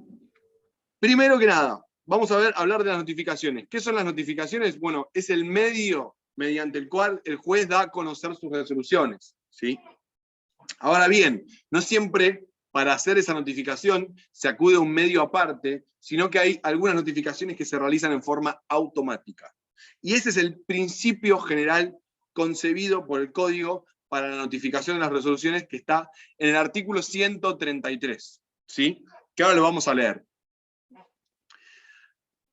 Vamos a ver que vamos a, de cierto modo, dividir las notificaciones que existen y que, mejor dicho, coexisten dentro del sistema instaurado por el Código en el año 68 y que sigue vigente, más allá de todo lo que es electrónico, vamos a ver que lo podemos dividir en tres. Por un lado, vamos a hablar del sistema de notificación automática, que es el sistema utilizado por defecto para las resoluciones, y que es el que se utiliza en la mayoría de los casos. ¿Sí? Acuérdense que hablamos de que hay una multiplicidad de resoluciones que se dictan en el transcurso del proceso. Se dictan un montón de resoluciones, hay que comunicarlas, todo lo que dice el juez lo dice a través de resoluciones, son un montón. Bueno, para la mayoría de las resoluciones, el sistema que se utiliza es el de la notificación automática, notificación por nota, notificación por Ministerio de la Ley, notificación Ministerio de Ley, son todos sinónimos. ¿Sí? Notificación a la que hace alusión el artículo 133 del Código, y que como uno de sus tantos nombres lo dice, funciona en forma automática. Ese es el primero. El segundo sistema es la notificación por cédula, que la notificación por cédula de a poco se está eliminando, ¿sí? Ahora, al final de la clase les voy a explicar por qué, cada vez hay menos notificaciones por cédula, pero ese es el segundo sistema. ¿Para cuándo está prevista la notificación por cédula? Bueno, la vamos a ver en el 135, y nos hace una exposición de cada uno de los supuestos en donde la notificación se va a hacer mediante una cédula de notificación. ¿Qué es una cédula de notificación? Bueno, ya no es que el propio instrumento, como era en el artículo 133, que se notificaba en forma automática, sino que vamos a depender de una pieza aparte, que es la cédula, y de un mecanismo de difusión de esa cédula para poder llevar a cabo esa notificación. ¿Sí? ¿Qué implica una cédula? Bueno, implica en principio, porque ya les digo, cada vez se usa menos, que además de realizarse esa resolución, para yo poder comunicarla a la parte, tengo que crear un instrumento distinto, que es esta cédula, que se desprende del expediente, se va del expediente, llega a la oficina de notificaciones y mandamientos y a través de un oficial de justicia se pone en conocimiento de la parte. Se la lleva a su domicilio, pingui, y le dejas la cédula. ¿Qué significa? Que para yo enterarme de esa resolución, para la ley me entero el día que yo no recibo la notificación en mi casa. ¿Sí? Ese es el sistema de notificación por cédula que tenemos en el artículo 135. Después tenemos supuestos en los que podemos suplantar a la cédula de notificación, que está en el artículo, no quiero fallar la memoria, 143, que nos habla de medios de notificación alternativos. ¿Cuándo están previstos? Seguimos en el segundo eslabón, ¿eh? Dijimos que el primero es las notificaciones automáticas, segundo en la notificación por algún tipo de instrumento, donde dijimos que el medio principal es la notificación, pero el 143 nos dice que esa cédula de notificación puede ser a voluntad de la persona que tiene a cargo de esa notificación, modificado por otro medio de notificación. ¿Y de qué medio nos habla? Dice, bueno, correo electrónico oficial, acta notarial, telegrama colacionado con copia certificada y aviso de entrega, o carta documento con aviso de entrega. ¿Qué nos dice 143 entonces? Dice, bueno, en todos los casos donde la notificación deba practicarse por cédula, nosotros podemos elegir, como personas que tenemos a cargo esa notificación, modificarlo por cualquiera de estos medios, con algunas excepciones, porque si se fijan más abajo, en el 143, dice, los medios enunciados en los apartados 1, 3 y 4 no podrán utilizarse en los supuestos de los incisos 1, 10 y 12 del 135. ¿Qué quiere decir eso? Que para el 135, que tiene 14 incisos, es decir, 14 casos en donde nosotros notificamos por cédula, en los incisos 1, 10 y 12, los medios alternativos no van. Ese sería el segundo grupo. Ahora vamos a ver todos los grupos con mucho más detalle, obviamente. Repaso. Notificación automática para todas las resoluciones. Notificación por cédula o por algún instrumento, que en principio es la cédula, y después tenemos esos medios alternativos, para los casos puntuales del artículo 135. Y después tenemos el caso de que, cuando tenemos que notificar a alguien y no conocemos su domicilio, o no sabemos dónde es que se encuentra esa persona, tenemos la notificación por radiodifusión y la notificación por edictos. Sí, ahí, Brisa, te me estás adelantando, muy bien. Se ve que estás estudiando, ¿no? Asumo que sí. Sería para el caso en que nosotros tenemos que identificar a una persona, tenemos identificada a la persona, pero no sabemos dónde vive, ¿sí? Entonces, ¿cuál es nuestro modo, cuál es la forma en que tenemos para actuar, para tratar de notificarle esa demanda? Bueno, acudir a lo que es la radiodifusión o la notificación por edictos. Ese sería el tercer sistema. Volvemos entonces, dividimos. La mayoría de las resoluciones, notificación automática. Cuando necesitan un instrumento aparte, notificación por cédula o los medios alternativos. Cuando no conocemos el domicilio, tercer grupo, radiodifusión o edictos. ¿Está bien hasta ahí? ¿Se entendió? ¿Está claro? ¿Sí? ¿Y la automática cuál sería, Agustín? ¿Cómo, perdón? La automática, ¿cómo sería? La notificación por nota, la del 133. Ahora la vamos a ver bien cómo funciona. Ese es el sistema, ya nos metemos. Artículo 133. Nombres o multiplicidad de nombres que recibe este medio de notificación, insisto, notificación automática. Notificación por Ministerio de la Ley. Notificación por nota. Notificación Ministerio Legis, que sería en otro idioma decir lo mismo que dijimos antes. Todas esas acepciones son válidas para hablar de la notificación por nota 133, la automática o lo que sea. Primero que nada, es el principio general y es el sistema que se utiliza para la mayoría de las resoluciones. ¿Por qué digo la mayoría? Porque ya el artículo 133, y nos metemos en su lectura, comienza diciéndolo.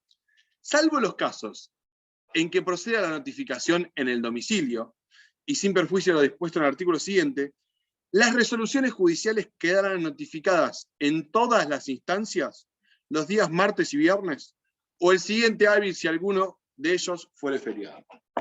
Entonces, ¿cómo funciona este sistema de notificación? Es bien fácil. De forma automática, cualquier resolución que se dicta, yo voy, fíjense que en todas las resoluciones que vimos, siempre estaba el requisito de la fecha y el lugar, ¿sí? Mar del Plata y el día. Lo vimos en la providencia, en la interlocutoria, en la sentencia definitiva. Entonces, ¿cómo saber cuándo queda notificado?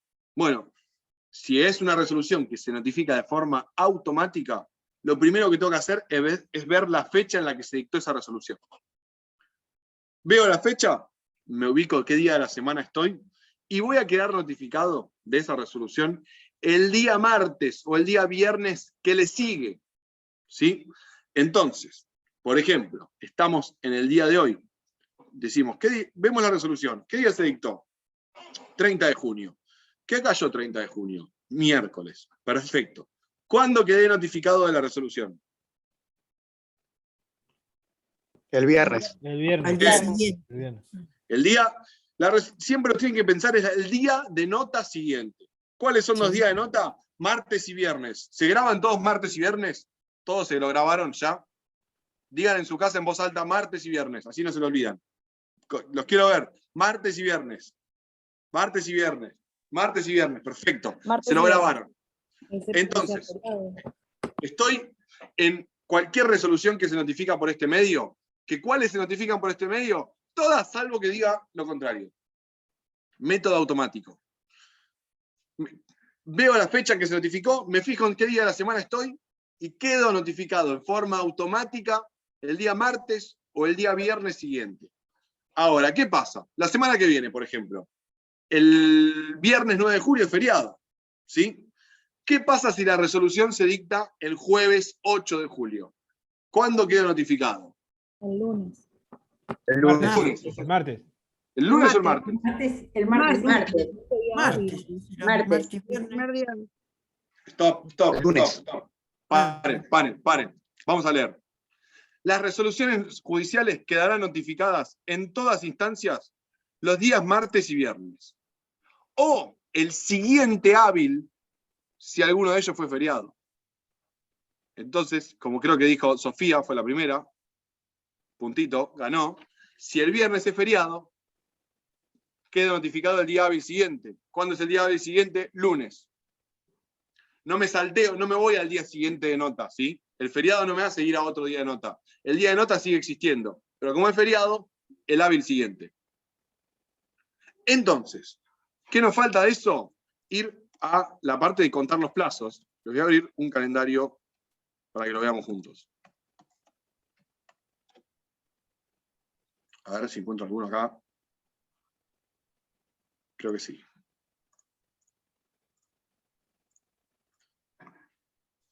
¿Lo ven todos ahí bien? Voy a agrandarlo. Ahí está. Bueno, tanto no. ¿Lo ven bien ahí? ¿Sí? Acuérdense. Por ejemplo, estamos acá. Justo acá se nos corta, es más difícil. Vamos a verlo con la semana anterior. Resolución que se dicta cualquier día, nos tenemos que parar en el día de nota siguiente. Entonces, si la resolución se dictó el 23, ¿qué fue el 23? Miércoles. ¿Qué día queda notificado? Jueves.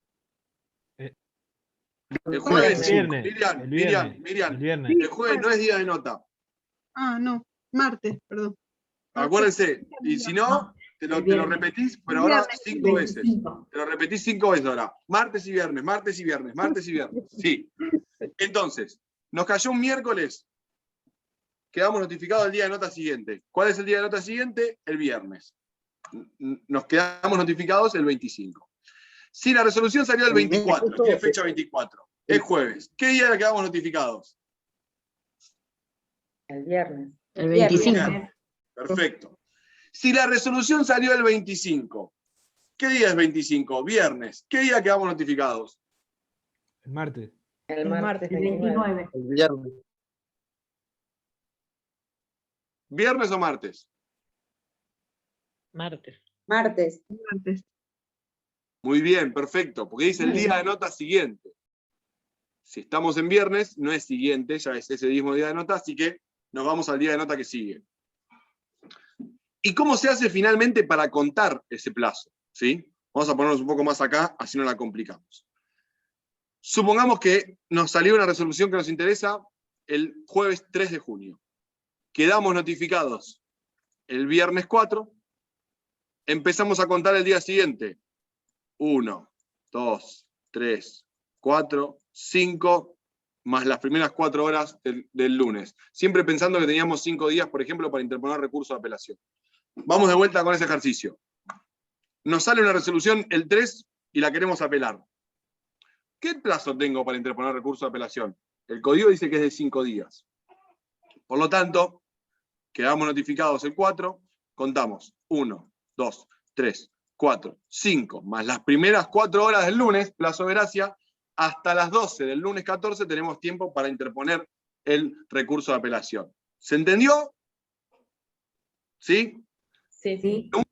Pregunta de examen. ¿Qué pasa si el proceso es sumarísimo?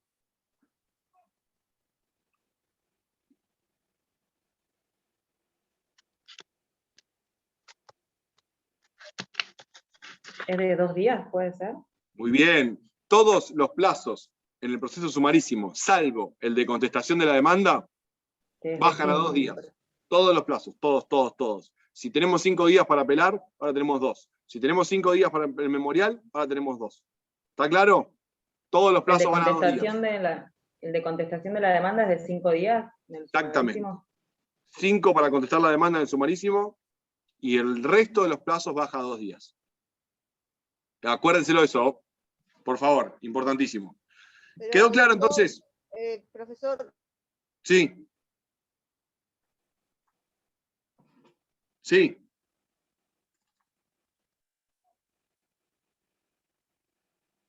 No sé quién estaba preguntando. ¿son 5 días corridos? Siempre días, no, perdón, siempre días hábiles. Hábiles.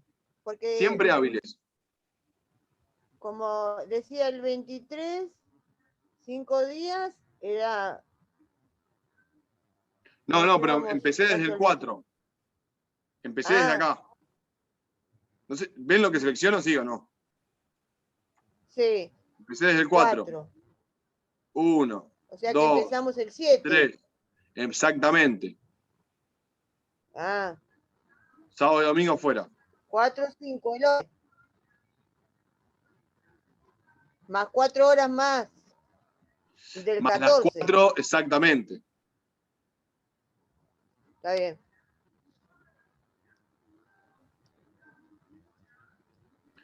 ¿Alguien tiene alguna otra duda? Yo tengo una duda de, me confunde lo que es las notificaciones que se realizan al domicilio electrónico, que Bien. también por lo que leí son en los días de nota, pero no Sí. entiendo qué tipo ¿Dónde lo de... Pará, pregunta, ¿dónde lo estuvieron leyendo eso? Yo leí una acordada que tengo que buscar en internet, a ver, para que me fijo bien.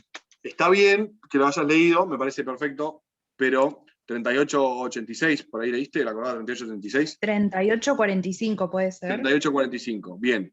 Escúchenme, está bien, pero esperen que se los voy a explicar porque es bastante engorroso. Sí, me Tenemos por un confundió. lado entonces ese sistema. Después, una vez que lo viste todo, funciona como una especie de ecosistema porque se van alimentando entre ellos los sistemas de notificación y se logra entender. Entonces, tenemos este sistema, principio general. Todas las resoluciones que no tengan un medio en particular van por este mecanismo. ¿Sí? Hasta ahí estamos bien. Ahora, el 135 nos dice, bueno, en todos estos casos, la notificación hay que hacerla por cédula. ¿Sí? Fíjense cuáles son los casos que dice. Se refiere a actos que son, de cierto modo, trascendentes para el proceso, o que quizás la parte no los está esperando que suceda eso. ¿Sí? Por ejemplo, más allá de que tenemos el traslado de la demanda, la absolución de posiciones, que declara la cuestión de puro derecho. Por ejemplo, el inciso 4 dice, las resoluciones que se dicten entre el llamado de autos para sentencia y la sentencia. Vos imaginate que una vez que te llaman autos para sentencia, lo único que haces es esperar la sentencia. No estás esperando que salgan otras cosas, porque ahí ya directamente tiene un plazo el juez para resolver y punto. Entonces, a vos quizás no estás entrando todo el día al expediente o entrando los martes y viernes a ver si salió una resolución. Entonces dice, bueno, si se dicta una resolución entre el llamado de autos para sentencia y la sentencia, mandale cédula, que se entiende. ¿Se entiende cuáles son los casos que exceptúa del régimen general y les dice, bueno, acá, por la trascendencia del acto, vamos por cédula. ¿Sí? La que ordena, fíjense, el traslado a la prescripción, dispone de citación de personas extrañas al proceso, etc. Para estos casos, e insisto, detallados taxativamente, debemos notificar mediante una cédula de notificación. ¿Qué es la cédula de notificación? Como les dije antes, un instrumento que se hace aparte, ¿sí? Además de afuera del expediente, se crea este instrumento y se lo lleva al domicilio de la parte interesada para que quede notificado. Las cédulas en soporte de papel implican que ese instrumento se confecciona en el juzgado, se lleva a la oficina de mandamientos, y la oficina de mandamientos, a través del oficial notificador, la lleva al domicilio del demandado. Y ahí se practica la notificación. Ese es el sistema de cédula en soporte de papel. Cuando se introdujo la notificación electrónica, lo que se hizo fue evitar que se imprima una cédula que se la lleve al domicilio físico de la parte, sino que el mismo juzgado, mediante un acto que también es electrónico, le hace esa comunicación al abogado, que lo recibe justamente, donde hablamos hoy, en el portal de notificaciones y prestaciones electrónicas. ¿Sí? Entonces ahí la cédula ya no nos va a llegar en el domicilio del abogado, nos va a tocar la puerta del oficial notificador y nos va a dar una cédula para que nos notifiquemos. Nos va a llegar a nuestro portal electrónico y la vamos a ver en forma digital, no se imprime más. Por lo tanto, se saltea el paso en el cual se pasaba por la oficina de mandamientos. ¿Se entiende hasta ahí? ¿Entendieron? Cédula en papel, se imprime, se va a la oficina de mandamientos y notificaciones y un oficial notificador te la lleva hasta tu domicilio y te practica la notificación. La cédula electrónica se hace íntegramente de forma digital, la firma en el ámbito del juzgado y ya no se diligencia al domicilio, sino que se deposita, ese es el verbo al que hace alusión la acordada, se deposita en la casilla del portal de notificaciones del abogado. ¿Sí? Entonces a mí me llega una cédula a mi portal de notificaciones. En la cédula en soporte papel, yo quedo notificado el día que me llega a la puerta de mi casa, ¿sí? Me llega, me dejan la cédula en la puerta, el oficial notificador va a dejar una constancia y dice, el 30 de junio diligencié la cédula en el domicilio indicado. Cuando es en papel, quedamos notificados ese mismo día, ¿sí? 30 de junio queda notificado. Ahora, volviendo ya a lo que es tu pregunta, para que se entienda cómo se computa el plazo, cuando la cédula me llega en formato electrónico, ¿sí? Cuando el juzgado me la deposita en mi portal de notificaciones y presentaciones electrónicas, si la fecha en que se deposita es el 30 de junio, yo quedo notificado el día de nota siguiente. ¿Sí? Por eso les digo que los sistemas, en cierto modo, se retroalimentan. Por lo tanto, si esa cédula me llega el día 30 a mi casilla, yo quedo notificado el día de nota siguiente. Me van a decir, pero es igual entonces. No. ¿Por qué? Porque en el sistema de notificación automática, la fecha que yo tengo que mirar para ver a qué día de nota me voy es la fecha de la sentencia. En este sistema de notificaciones electrónicas, la fecha que yo tengo que mirar para ver cuándo quedé notificado es la fecha en que me llegó la cédula a mi portal de notificaciones. Pregunto, ¿se entendió eso o lo decimos de vuelta? Yo sigo con una duda. A ver. ¿Se entiende? Sí, pero ¿por qué esa diferenciación? Porque tenemos que entender que en principio no se hace la cédula en el mismo acto que se saca la sentencia. No son cosas que se sacan juntas. El juez dicta la sentencia y después se practica la notificación. ¿Sí? Entonces puede pasar que la resolución sea la semana pasada, pero que ese día el juzgado sacó 25 resoluciones y que durante la semana preparan las cédulas y la semana siguiente el secretario firma todas las cédulas. Entonces me va a llegar con una semana de diferencia. ¿Se entendió o no? Sí, ahora sí. Es un embole estudiar esto hoy en día. Esto es una apreciación mía. Porque nosotros tenemos en el código notificado del sistema de 1968, donde se imprimía la cédula se lo hacía máquina de escribir y la llevaba un oficial notificador a tu casa, y si vos le borraste la chapa del domicilio de tu casa, no pueden hacer la notificación. Ese es el sistema que está legislado. Después la Corte fue sacando distintas resoluciones donde incorpora la cédula electrónica, donde bla, bla, bla, bla, bla. Yo insisto que para entenderlo hay que ir desde la base, desde cómo fue concebido el sistema, pero, y sin ánimo de asustarlos, porque vamos a parar ahí, hoy, con el sistema que va a entrar en vigencia el 26 de agosto, si no mal no recuerdo la fecha, ya hablamos de resoluciones autonotificables, que no es sistema automático. Entonces es algo nuevo que viene a introducirse, que digamos que las resoluciones se notifican solas. Ahora, entonces, lo que les quiero decir con esto es que es un embole estudiarlo, porque estaría re bueno que yo les lea el 135 y que diga resoluciones autonotificables. Pero no se modificó la ley. La Corte va un poco obligada por la digitalización, un poco obligada porque los cambios legislativos no se hacen, y un poco porque le vino la pandemia y le frenó todo, va sacando, digamos, estos nuevos sistemas, tratando de ayornar los sistemas electrónicos, porque si obviamente no actualizás el software, todo esto no funciona, va sacando distintas cosas para poder llegar definitivamente a este sistema. Lo que va a entrar en vigencia en un mes es el sistema de autos notificables. Si quieren, al final lo vemos, es lo más fácil de todo, ¿sí? Se hace de forma automática. Pero para entenderlo, insisto, tenemos que entender todo lo anterior, porque no es que se modificó, sino que se emparchó. ¿Estamos? Entonces, repasemos lo que vimos hasta ahora. Primer subgrupo, resoluciones que, notificación automática. Todas las resoluciones que no tienen consignado un medio en particular se notifican en forma automática. ¿Cuándo? El día de nota siguiente a la fecha de la resolución. ¿Bien hasta ahí? Sí. Segundo caso, notificación. Día hábil. ¿Cómo? Siempre día hábil. Siempre día hábil. Segundo caso. Todo eso igual está en el 133, conforme lo vimos recién. Segundo caso. Notificaciones que requieren un medio de notificación, perdón, un instrumento aparte. Al que vamos a llamar cédula. ¿Cuándo está previsto? Bueno, en los casos en que nos dice el 135, hay que hacerlo por medio de una cédula. ¿Qué vamos a hacer en esos casos? Libramos una cédula. Bien, entendido. ¿Qué cédula vamos a elegir? ¿Cédula electrónica? Esto es lo otro que me faltaba decirles. ¿Cédula electrónica o cédula en papel? Porque al día de hoy coexisten los dos sistemas. Nosotros dijimos que por el 143, perdón, si estamos mediante una cédula que tiene que hacerse en forma papel, si queremos lo podemos cambiar por cédula electrónica. ¿Por qué? La notificación puede instrumentarse, inciso primero, correo electrónico oficial. ¿Cuál es el correo electrónico oficial? El que surge de este sistema de presentaciones. ¿Se entiende eso o no? O lo digo de vuelta, porque es importante. ¿Sí?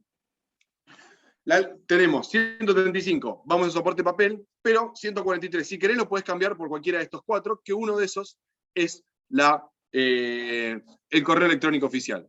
¿Qué hizo la Corte cuando quiso meter las notificaciones electrónicas?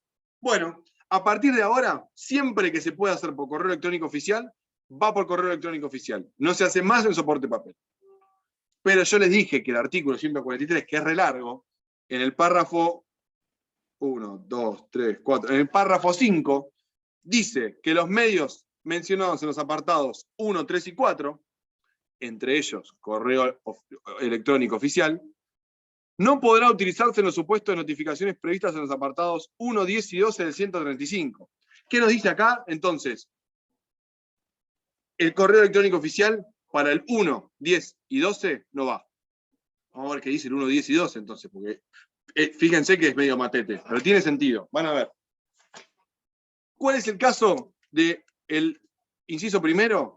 La resolución que dispone el traslado de la demanda, de la reconvención y los documentos que se acompañen en sus contestaciones. ¿Cuál es el caso del 10? Las que se dicten como consecuencia, perdón, la que dispone la situación de personas extrañas al proceso. ¿Cuál es el caso del 12? Las sentencias definitivas y las interlocutorias con fuerza de tales. Entonces, siempre que vaya en soporte papel la resolución que vamos a notificar, la Corte dijo, por medio de la acordada, la cambiás por correo electrónico oficial. Vas a través de una cédula que va a ser electrónica que llega al portal del abogado. salvo cuando la ley lo impide, 1, 10 y 12. ¿Por qué el 1, 10 y 12 queda fuera? Bueno, fíjense, si voy a notificar el traslado de la demanda, la otra persona que vamos a notificar todavía no está en el proceso, no se presentó. ¿Eso qué significa? Que todavía no vino al expediente y constituyó su domicilio. ¿Sí? Se entiende que el domicilio electrónico está constituido por la parte. Entonces, como no lo constituyó, si yo le quisiera mandar una cédula electrónica, no tendría dónde mandársela. ¿Sí? Porque va dirigida al domicilio constituido. Entonces ahí tenemos una excepción.